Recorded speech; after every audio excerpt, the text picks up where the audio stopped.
Assalamualaikum warahmatullahi wabarakatuh. Anak-anakku yang saya cintai, berjumpa lagi dengan saya, Ma'ruf Yuniarno. Kali ini kita akan melanjutkan materi sebelumnya mengenai toharoh. Apabila pada sebelumnya kita telah mengkaji pengertian toharoh dan dalilnya, kali ini anak-anak semuanya akan saya ajak untuk mempelajari materi air sebagai alat bersuci. Baik, anak-anakku, untuk menyemangati kita semua, mari kalian perhatikan sebuah puisi terkait dengan air.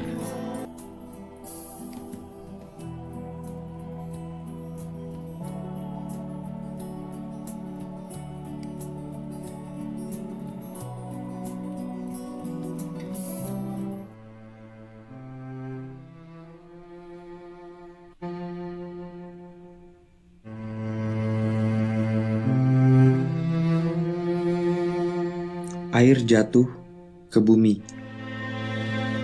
Air jatuh berulang kali.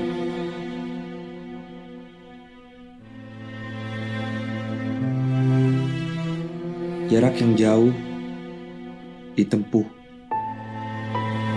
tapi tak mengeluh. Hewan membutuhkan pemilik, kala daun berguguran.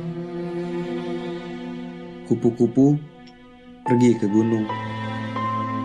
Tak bisa kutampik, kala melihat air, aku termenung.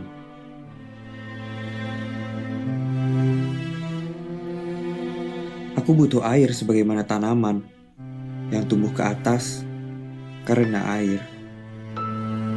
Hidup yang melahirkan jiwa karena air, bukan fata morgana. Bumi butuh engkau di sana.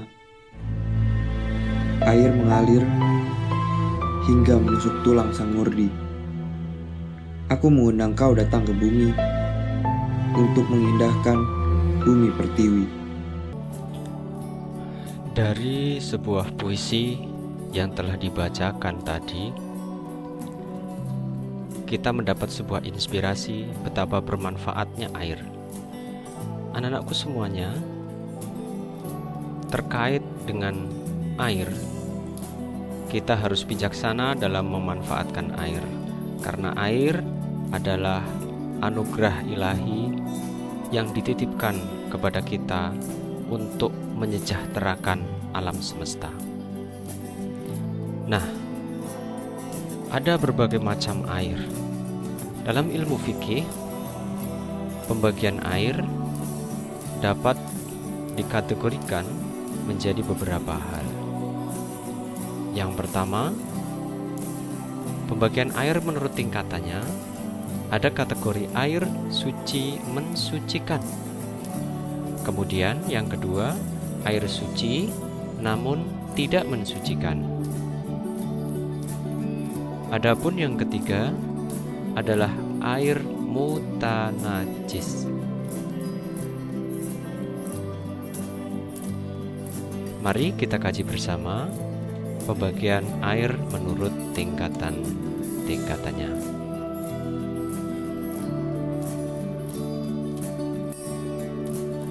Yang pertama, air suci dan mensucikan, atau sering diistilahkan dengan air mutlak.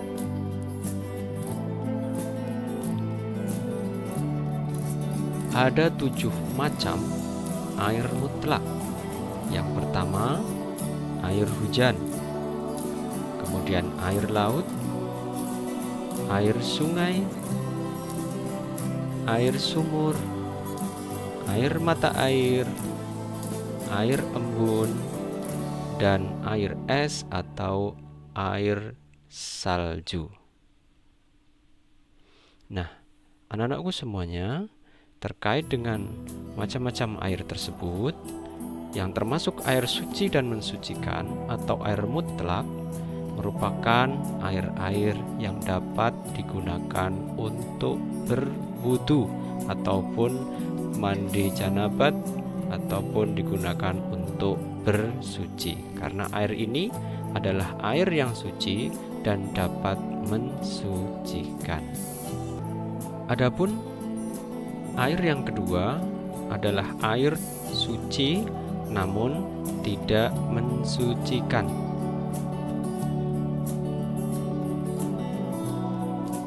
Mari anak-anak perhatikan gambar-gambar berikut.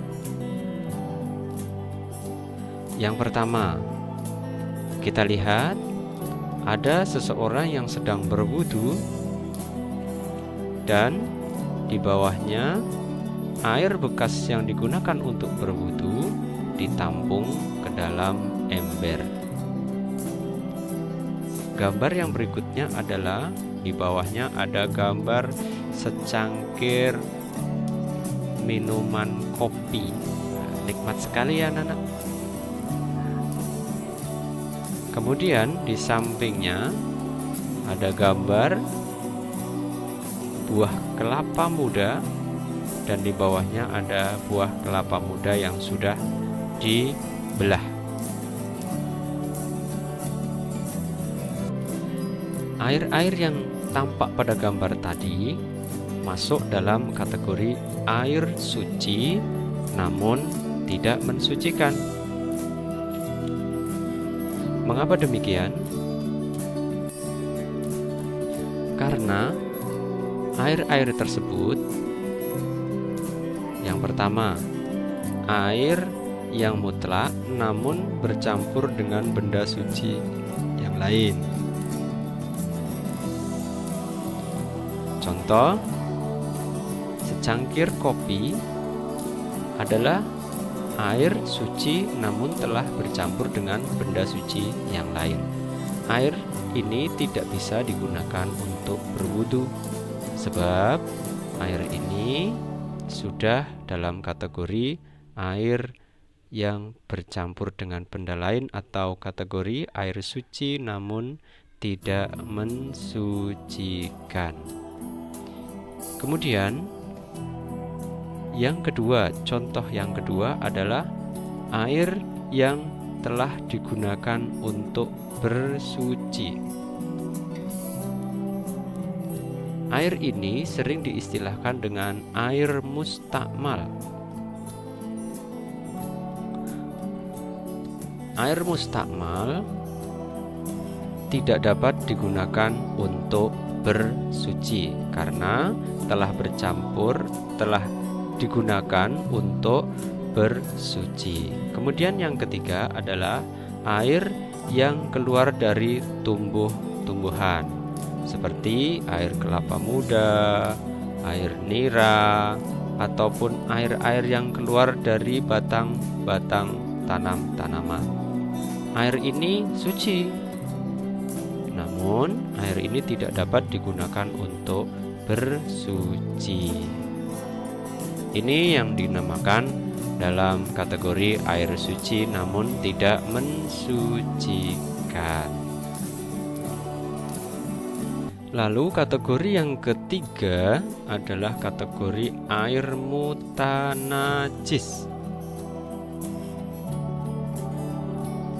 Baik, anak-anak perhatikan gambar berikut ini.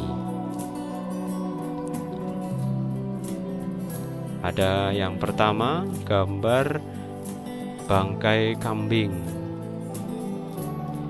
Di sampingnya ada gambar darah dan di sampingnya lagi ada gambar segelas air minuman keras.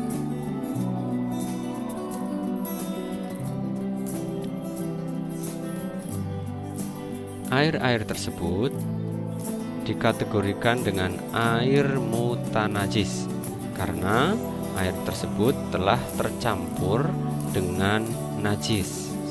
Sebagaimana kita ketahui bahwa bangkai adalah salah satu jenis najis.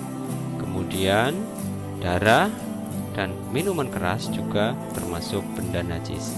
Apabila tercampur ke dalam air yang suci, maka air tersebut tidak bisa digunakan untuk bersuci. Demikian penjelasan mengenai air dan pembagiannya. Kita cukupkan untuk video kali ini. Kita lanjutkan pada video-video berikutnya. Tetap semangat dan senantiasa berdoa, rajin belajar. Semoga Allah memberikan keberkahan terhadap ilmu yang kita miliki, dan insya Allah senantiasa bisa diamalkan agar bermanfaat untuk dunia dan akhirat kita kelak. Dari saya cukup sekian. Assalamualaikum warahmatullahi wabarakatuh.